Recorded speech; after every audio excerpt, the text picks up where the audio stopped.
So today a very interesting moment happened at the Global Chess League. Magnus Carlsen was facing Alireza, Magnus was with the white pieces, and we will see what happened in that one. Needless to say, there was a time scramble, but few people actually know that these two players have quite a history in that. In the World Championship, Blitz Championship in 2019, in one of the final rounds, it was Alireza with the white piece against Magnus. Alireza had a better position in an opposite color bishop endgame, and let's just check what happened in those final few seconds.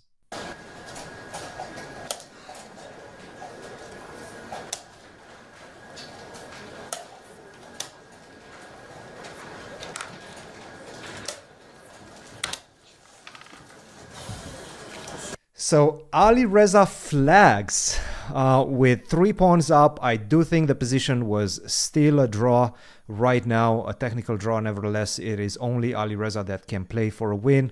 Fabi, you remember this moment. Give us your thoughts.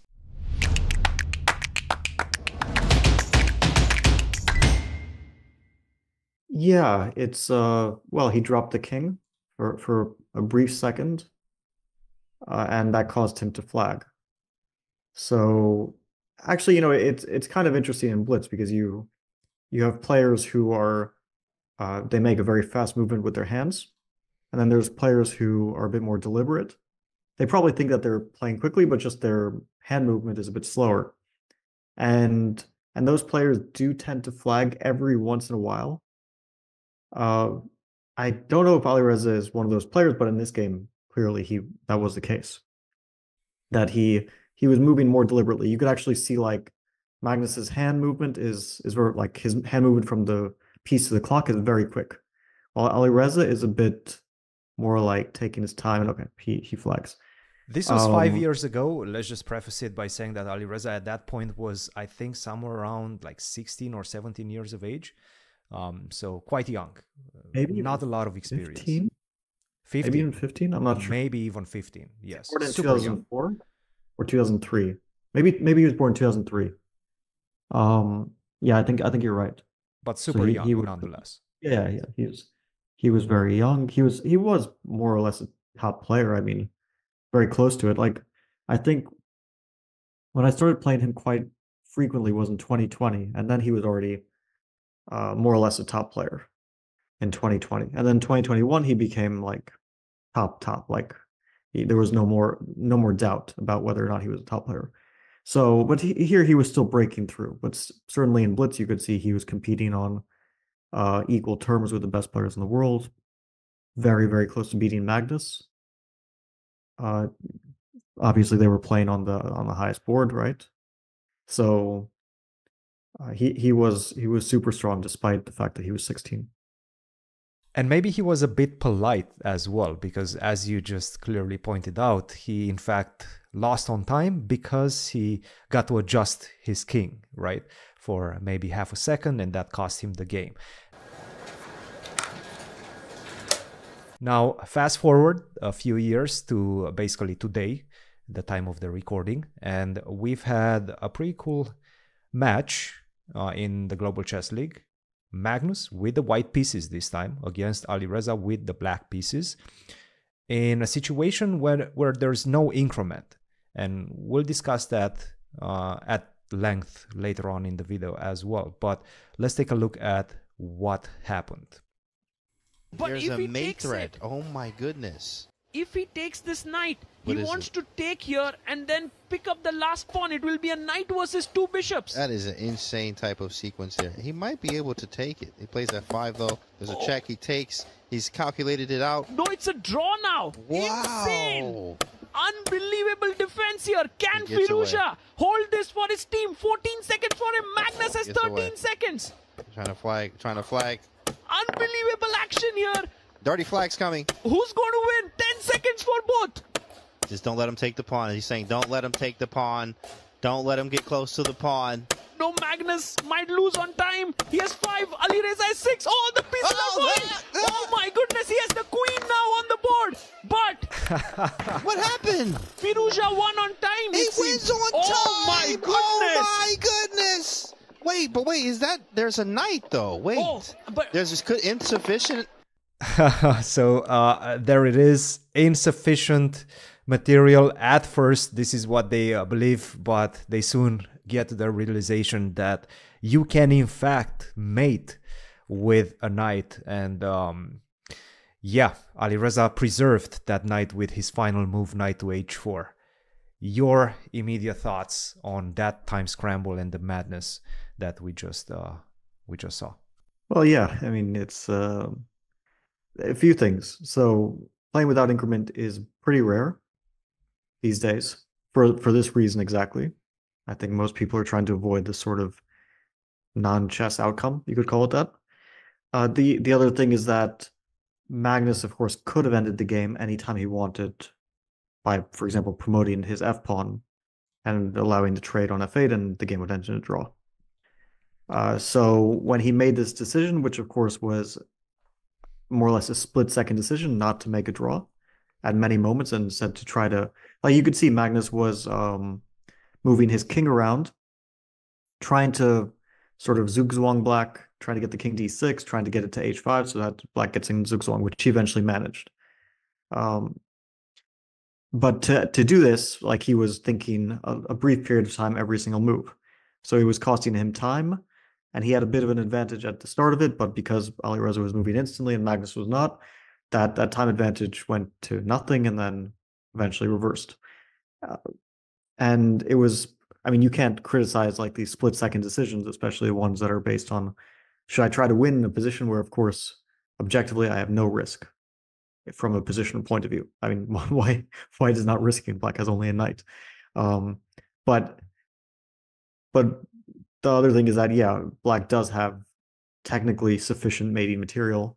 Not if white has no pieces, but if white does have a piece, you can imagine, for example, white's king is on a8, bishop on b8, and black's king is on a6, and black plays knight to b6, checkmate.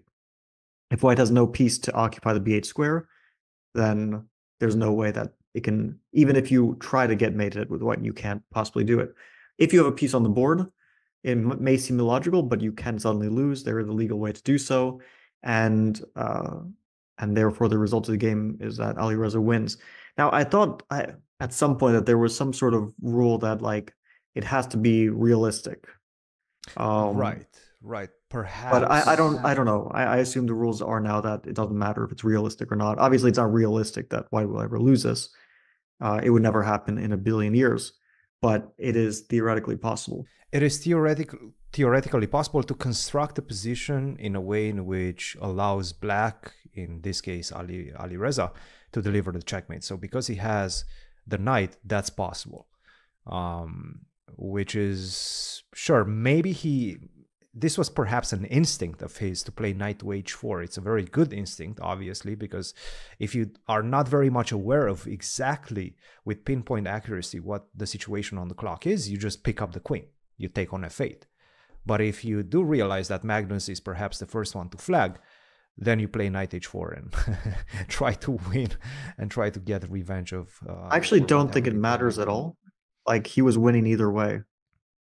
It doesn't matter which move he makes, because Magnus had already flagged. You could see the time on the clock was 0. Whether he takes on f8, Magnus would not have had time to execute the move bishop takes f8. Correct. Yes. So it doesn't matter if he played knight takes f8 or knight h4. In both cases, white is not eliminating that knight because he's already run out of time. But with knight f8, you allow, perhaps, again, it's about the awareness of the clock. If Magnus has half a second, he can just slap that bishop to f8, take the knight, and that's it. Draw, right? No, I mean, I don't know, of course, what was going on in their heads, but we see that the time is that he would not have been able to capture that knight no matter what. So it didn't actually matter what Alireza could have made any move as his final move. It didn't matter whatsoever.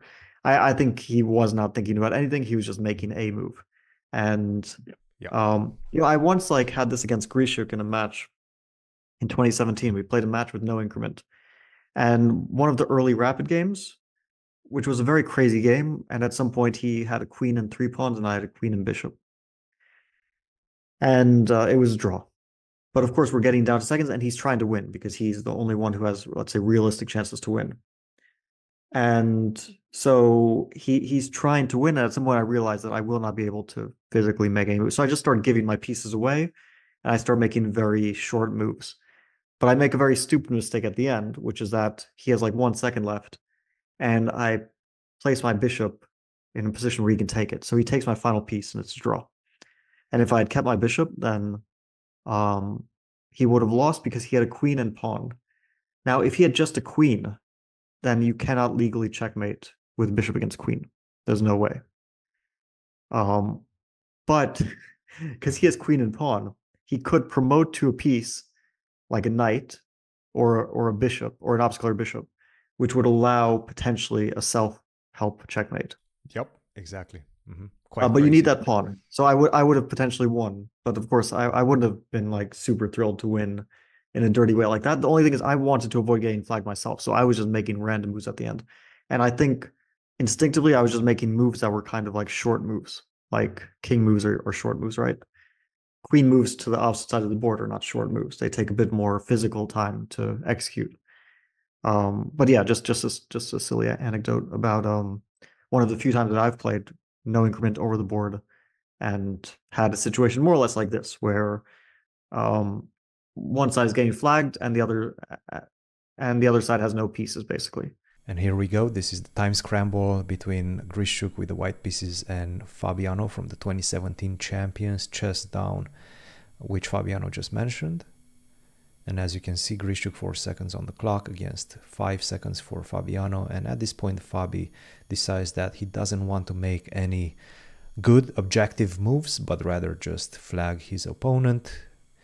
It seems like Grischuk managed to capture or at least put the queen on f4, captured the bishop before his time ran out, which means that the game is officially declared a draw, as we will see in just a second.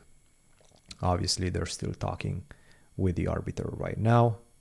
The arbiter is trying to figure things out, trying to explain to the players that if the queen lands on f4, even if you run out of time, you've finished the move and the game ends in a draw because there's no more material to checkmate. And as you can see, the kings are set up in the middle of the board facing each other, which means is a draw. Now let's get back to the video. It's very similar to this one because also in this game, if Magnus doesn't have the bishop, then it's also a draw. Yeah. If he has just a queen, then it's a draw. The dark squared bishop is a problem piece, let's say, because you can put it on b8 or any of those closest corner squares, b8, g8, b1, g1, and you can checkmate yourself in the corner. Cool. Now, this was actually quite a good game as well. And, you know, the people love your analysis. Let's get into the analysis and give us your thoughts on this game. Sure, I'll go through it quickly. So Magnus was white, and Alireza black decided to play the semi-Slav. Magnus played not a surprising move for him because he likes these sort of Catalan type positions, and this is a semi-Catalan g3 with a lot of theory behind it. a4 I think is relatively rare, but okay. It was clear that Alireza wasn't super familiar with the line because he didn't play probably an ideal way, but again, it's a complicated position. And Magnus got a pretty nice sort of Catalan compensation. Let's say once we go to move 15 after knight e5. Very clearly nice Catalan compensation. Dark squared bishop. Black's bishop on c8 is quite a poor piece. 2 pawns down, but that doesn't really matter compared to some of the other factors. Very nice king attack on the king side, right? Brewing up. Yeah, I mean, soon it became like an overwhelming looking advantage. Like after knight takes c6, he's regaining a pawn. And then after queen d6, it's already very, very, very tactically dangerous for black. Alireza is making only moves to his credit to basically survive. Yeah, and at for this a long point, Magnus time. also had a pretty significant time edge, 9 minutes against 6 minutes 49. So definitely was looking good for Magnus at this point in time. Yeah, you would never expect that with no increment, Magnus would be the one to get flagged with three minutes ahead. But of course, Alireza, he does have that sort of sporting awareness. Like he understands more or less what he has to do. Not that you always can do it, Sometimes you know what you have to do, but you can't actually execute it. But in this case, he knew what he had to do, which was to keep playing quickly. And like a lot of his play was very good. Of course, he made some mistakes, but under the circumstances, like let's say he made 26 rook d4, which is a mistake. He played this move instantly. So under the circumstances, you don't have a realistic chance of playing this position perfectly, because if you try to play it perfectly, you'll probably get flagged. So, okay, he's playing moves that are very quickly, at least. Bishop a6, knight d5, c6, knight e7, bishop to a3. Magnus is playing very well and keeping the time edge up. Rook e8, rook fc1, knight c7, bishop to f1, knight d5, bishop c5, rook d2, rook a7. Now, normally you would expect this game is probably going to be over because white is up a pawn. It's a pass pawn on c6 and has the two bishops. And the bishop on c5 is a really excellent piece. So, of course, black has stable knights in a sense, but stable knights are just holding the pawn. They're not doing more than that. So Alireza is just trying to hold on here. He plays f5, which I think is a pretty good practical decision.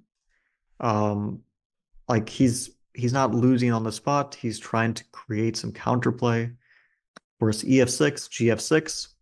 And here maybe like Magnus made his first kind of serious mistake, which was he played bishop to h3, missing knight to b5. And if he makes another move, probably like rook to b7 first, for example, followed by bishop to h3, then black's position will collapse. It's hard to imagine that black won't collapse. But he missed knight b5. Alireza found this resource, rook b7, rook d7, knight b6. Suddenly it gets very complicated.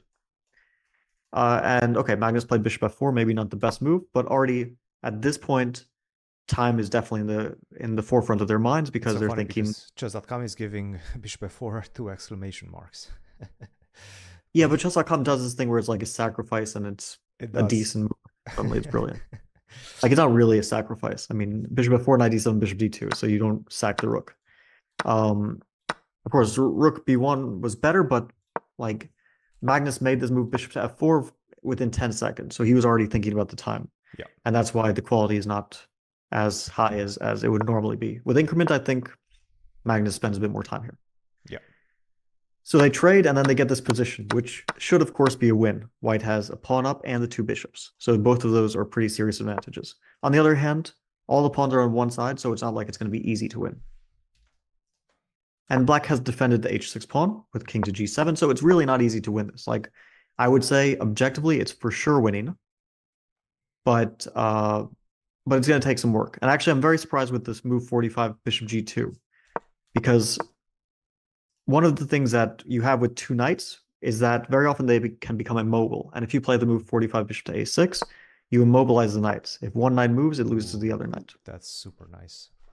And if black plays, for example, king to f7, king to g2, king to e6, this is like trying to free the knights, then suddenly bishop to c1, and that h6 pawn becomes a target, and black will lose. H6 pawn, knight f7. Black, yeah, most likely black will lose that h6 pawn. So black actually doesn't have a way to like free these knights anymore, which means that white has all the time in the world to bring the king up. So king g2, black will wait, king f3, king g4. Eventually you want to get king h5, and then you try to win the h6 pawn.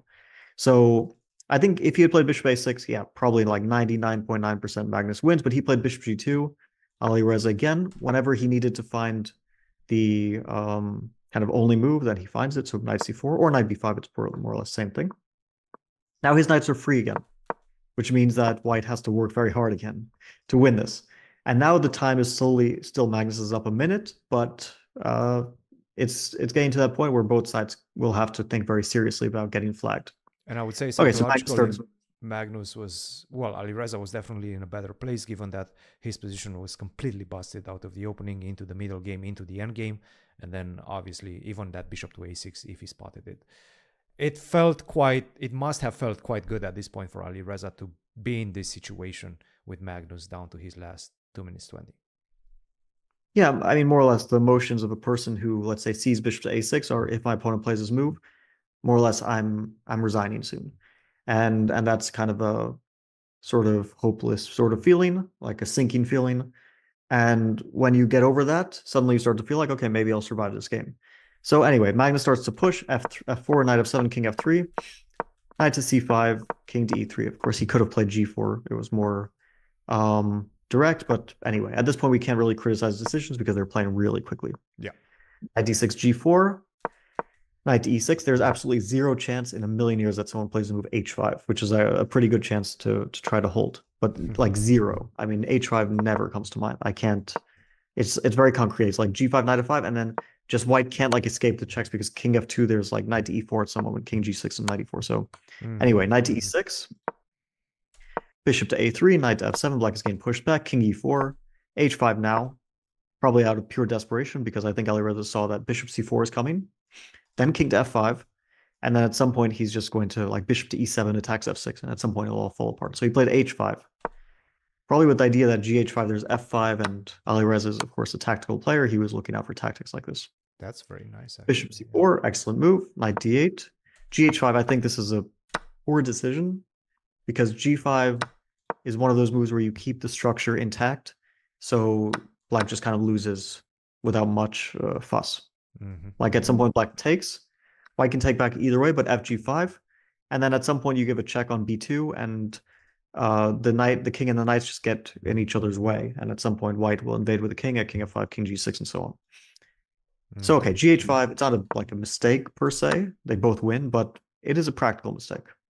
Knight h6, king d5, now knight to f5 comes. Again, Alireza is very sharp with 20 seconds left.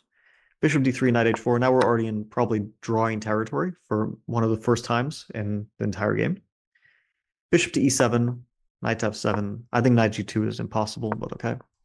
Knight to f7, king to e6, knight g2. Again, Alireza is tactically very alert when he has to be. Take king h6. Like this sequence of knight g2, bishop f6, king h6, when you have 23 seconds on the clock, is pretty remarkably impressive. Because you're giving up the knight, but that doesn't really matter because knight takes f4, you pick up the last pawn, and that's a technical draw. I would say like 99% of grandmasters would, after king to e6, probably just spend about 10 seconds, make a random move, and resign within the next few seconds. And normally after king e6, I would say with the time situation, 46 against 23, white is like a 98% favorite to win this. It is actually shocking if black doesn't lose, just because the time, the position is very difficult for black. But he finds knight g2, take king h6. He has 17 seconds. Now Magnus has a choice. Maybe the practical way is to play king f7, knight f4, bishop c2, black takes on h5 one way or another. And we reach an endgame which, generally speaking, my knowledge of the endgame is that it's winning, but it's winning over 50 moves.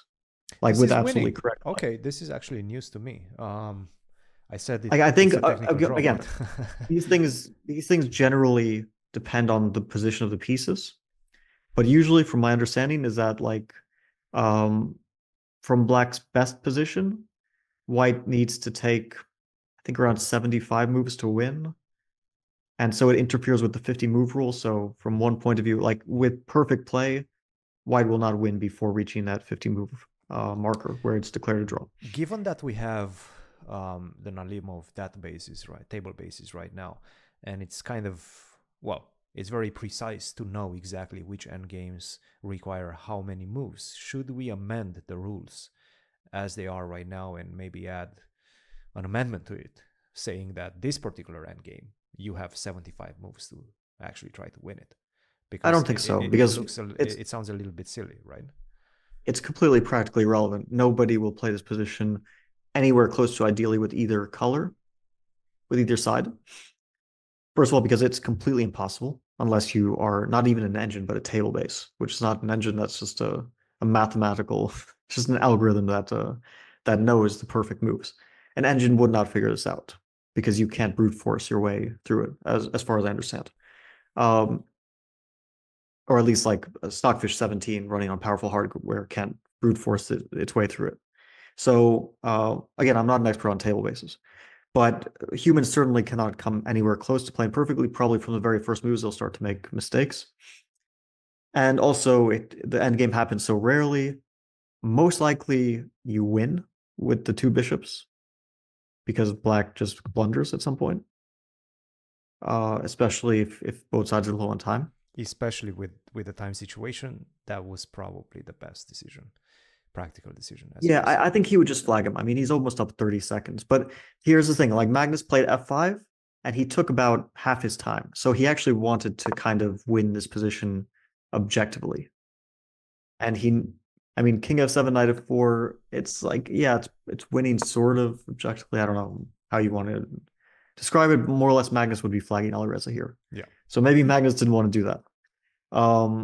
Actually, I'm kind of curious. So if you just give me 1 second, I'm actually going to check the table base. Okay, so let's see. So first, I'm giving an evaluation of plus 153 after knight h5. Impressive. Or king h5. Now, it should tell me how many moves white actually checkmates in. I mean, obviously that means that white wins, but it's not telling me how many moves white is actually checkmating in, which is a bit annoying. Okay, why don't we leave that to the viewers? But it is winning. Of course, it is a forced checkmate in however many moves it is. I would guess it's actually not, like, I think this position with knight on h5 is not really ideal for black. Mm-hmm. I feel like the king is a bit misplaced for black, so maybe it's relatively fast. But again, I'm not much of an expert in two bishops against knight, mostly because it doesn't matter. So maybe the viewers can let us know. Yeah, I think that's the easiest. Give the viewers some homework, especially if we have some arbiters potentially. Maybe they can tell us exactly how this particular endgame is treated. Let's move on. Okay, so Magnus plays f5. Ironically, the move is also not winning. So he both spent all his time and he went for a position which he probably thought was winning, but it's not. So he spoiled the win. So black takes back the piece, knight takes d3, bishop d4, king h5, f6, knight to f4 only move again. Okay, this is not too difficult because you kind of realize that more or less if you play like king g5, there's going to be king e7 and knight to f4. Well, actually here there's bishop to e3. So okay, there's some tactics like this. But it's very important that now if you play knight to f4, that if king to e7, there's knight d5, so black is getting the knight back in time. King to e8, knight g6, again, good move, f7, king g5, king d7, king f5, bishop g7. Now, it's very important that Alireza sort of had automatic moves here. Like, he could play king f5, g5 without thought. Mm-hmm. So his moves were a bit faster to play. They're more or less the same time at this moment. Bishop g7, king g5, king e6, knight to f4. Again, it's like an automatic move. You give a check and you go back. King d6, knight g6. Of course, Magnus could have made a draw at any moment by playing f8 and then any piece. And Alireza would have taken, Magnus would have taken back, and they would have made a draw both with about 5 seconds left. But he plays king d7. He's trying to like triangulate or something, who knows what. King d6, king g5, king e6. Now, we've already had this position. Alireza played knight f4 before. Mm-hmm. For some reason, Alireza plays king h5. But again, the position no longer really matters very much. If Alireza had played knight f4, maybe Magnus would have played king d6, knight g6, and at this point been convinced, first of all, because it's an objective draw, and also because he has 4 seconds left to play f8 queen and make a draw. Yeah. King to h5, in that sense, maybe gave Magnus some optimism, because it's a losing move. King to f6, black is in Zugzwang. Knight to f4, played instantly, f8 queen. Magnus has a second left now, so he's up a queen, he's winning, but yeah, a second left, not very much you can do with that queen. King g4, king to e5. Again, it's a blunder, but it doesn't matter because the main thing is that Magnus is getting flagged. Now, the smart thing to do would be to play queen b4, queen takes f4. If you could execute those 2 moves in 1 second, and I think even if you flag while playing queen takes f4, it's still a draw. Is it? Because even if you don't press the clock, it's like the position on the board is what actually matters. So at that point, black would have insufficient material, even if you haven't pressed the clock. If you got queen f4 on the board. If you get it on the board. But again, I don't know the exact rules for this. But yeah, he plays king d5 again. He's just moving randomly. He makes a short move, knight g6, king d4. While playing king d4, he flags. That's when he runs out of time. And now black has already won the game by playing any legal move. Alireza plays knight to h4 and wins the game. Yeah, no. Again, it's a very interesting discussion because it does seem from a viewer's perspective, from a fan's perspective, this type of time scrambles are extremely fun to watch. Obviously, there is the element of bad sportsmanship, some people would call it. How do you see this time scramble situations when there's no increment and pieces start flying on the board? Yeah, I don't think it's bad sportsmanship.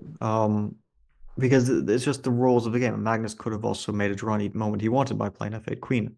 Like, what's the alternative, that Alireza resigns? Yeah, of course he could have offered a draw, but again, they're making these decisions with a second on their clock. So yeah, I don't know. I think it's more, do the organizers want this sort of thing, this kind of non-chess time scramble, or do they want to add an increment and then you just get these kind of pure chess games, which maybe are a bit less exciting for the viewers. If, again, depends on what the viewers want. I don't know. Everyone's going to be different. In that match I played against, oh, go ahead. against Grischuk, I mentioned the one game that was a draw. I did flag him legitimately in another game where I was down a piece, just down a piece, and I flagged him. I won the game. It was a dirty flag, and it was one of the reasons why I eventually won the match. I mean, it was an important point. So, again, I would probably be a hypocrite if I were to criticize that. Then you have, like, let's say Arjun and Prague played a very similar type of game where Prague was completely winning, but he had very, very little time. Arjun was losing, but he had plenty of time. And they just made a draw. And Arjun was a little bit on the generous side because he could have flagged in a rook versus rook, basically, in the final position. He could have just given checks with his rook, and yeah, probably or almost certainly he flags Prague. But he decided to do you can call it noble if you want, I mean, it's definitely a fair and nice thing to do, but it's also not unfair to flag your opponent. So I wouldn't, it's just like, okay, you're being nice, you know? The rules of the game allow you to flag. The players did agree to this. And during the game, they understood that if they get very low on time, they could lose like that. So they made the decision to take that risk. You can't really say it's unfair given all of that. But is it something you want in a tournament? I don't know. I personally think it's a bit silly. I would rather advocate for increment. Again, I don't care too much. Like in 2017, I benefited from it against Grischuk, right? I more or less gained a point because of that. I still think I said back then that, yeah, it does kind of destroy the purity a little bit. Like 95% of the chess game is still a normal, just completely normal chess game. But 5% of it, the 5% that actually decides the result, ends up being some sort of non-chess mess, right? Yeah, that's a big question. Players are fumbling pieces. That's the big dilemma, right? And in fact, I'm part of the Athletes Commission in FIDE, and we did discuss this particular question, and sometimes the question became, hey, do we need VAR? I don't know if you're aware of the VAR technological developments in soccer, in football, however you want to call it. Basically, the arbiter can say, okay, I'm not 100% sure what happened. Let me check on a monitor. Let me check. We do have video footage that shows exactly what happens. We do, yes. But the arbiter generally doesn't go. Like, for example, this time, at this point, and okay, I wasn't clear enough. Before Magnus resigns, before Magnus, in fact, loses on time, Alireza in the time scramble makes a move and drops Magnus's king. We will put that in the edit. Take the pawn. He's saying, don't let him take the pawn. Don't let him get close to the pawn. No, Magnus might lose on time. He has 5. Alireza has 6. Oh, the piece of 1. Oh my goodness, he has the queen now on the board. But so obviously Magnus could potentially claim that, look, this was not a fair move. Like, you touched my piece, you dropped my piece, that forced me to lose crucial seconds. What's your take on that? Should there be a VAR? Should there be a post-game discussion in case the players don't agree with the result? So I think the issue with this is that it is a generally pretty big issue, and sometimes it's very small. Like, it happens, once a game, and it's not super critical. And sometimes you see games where both players are just dropping all their pieces. You could look at the Andrew Tang against Linear Dominguez from the Armageddon series, where at some point the pieces were just not on the board anymore. They were no longer playing chess. Or you could look at the Badelka against Anna Madnadze. Yeah, Manadze I know from that the game. World Cup in 2021, which is a famous game where both players again were just dropping their pieces all over the place. They were hitting their clock. They were not making legal chess moves.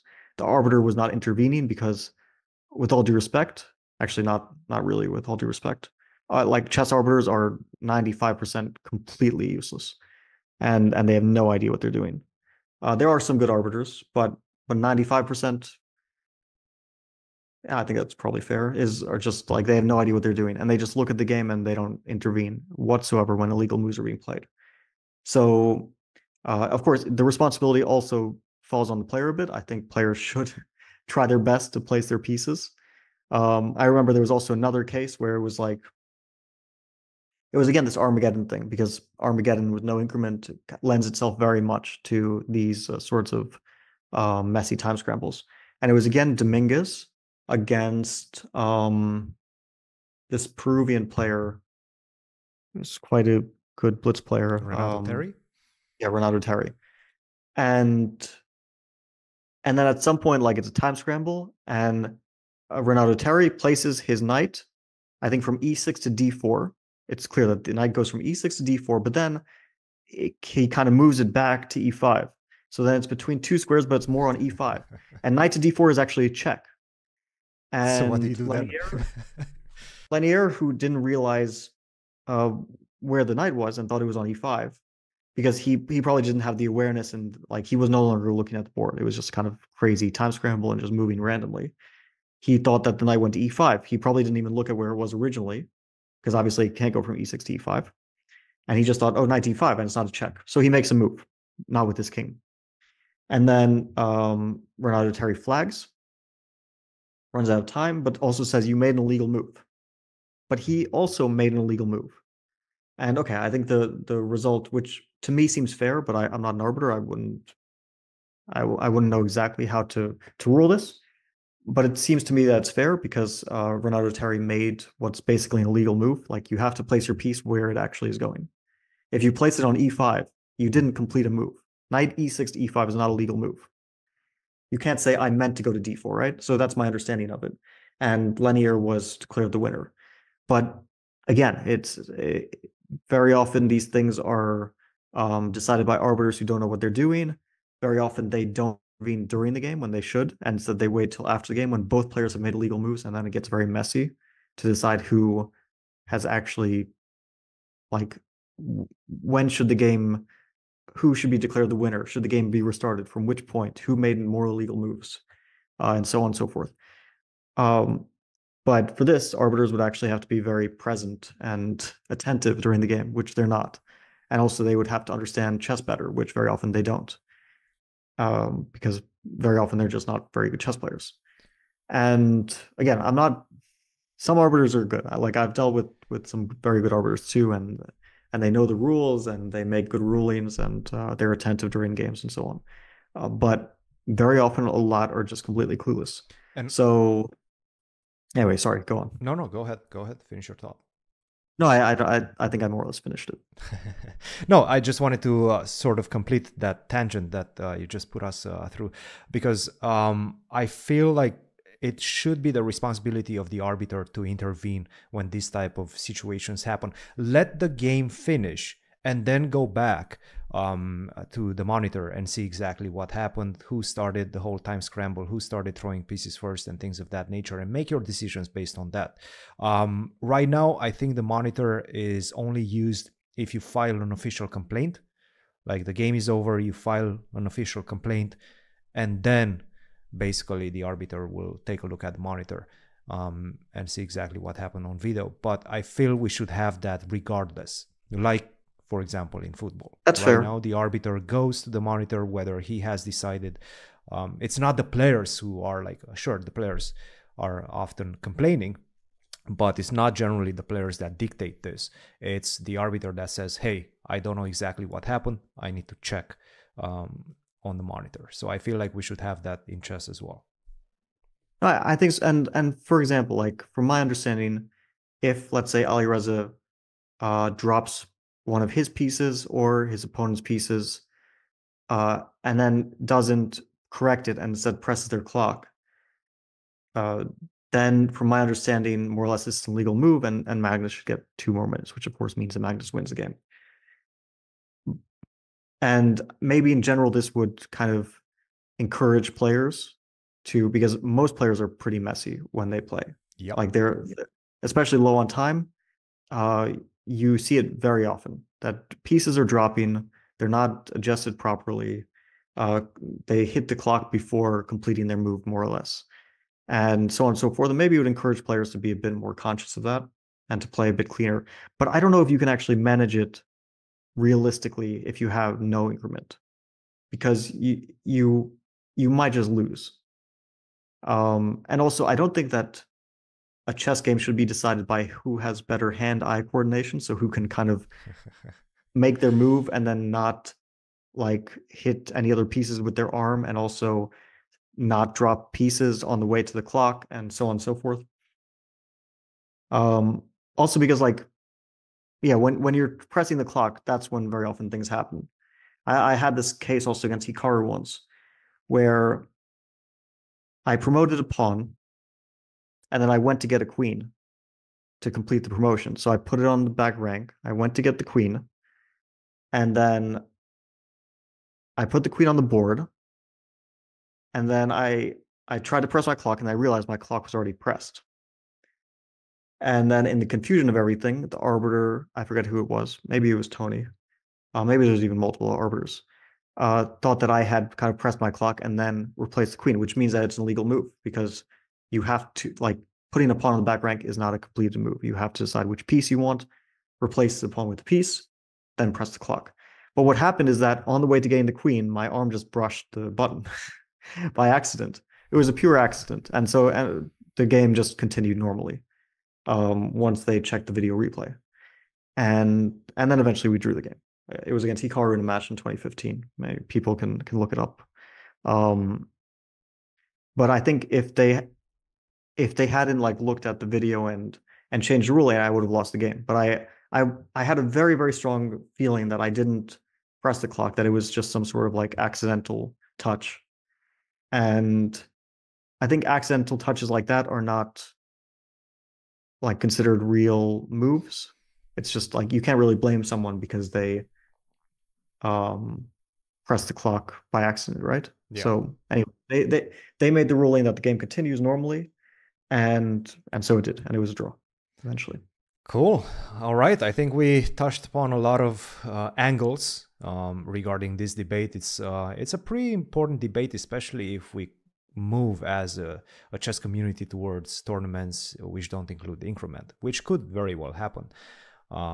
Obviously, because of fan engagement, you get this type of viral moments and everybody's happy. But we do need to find a way to save the integrity of the game and protect the players at the same time in the process.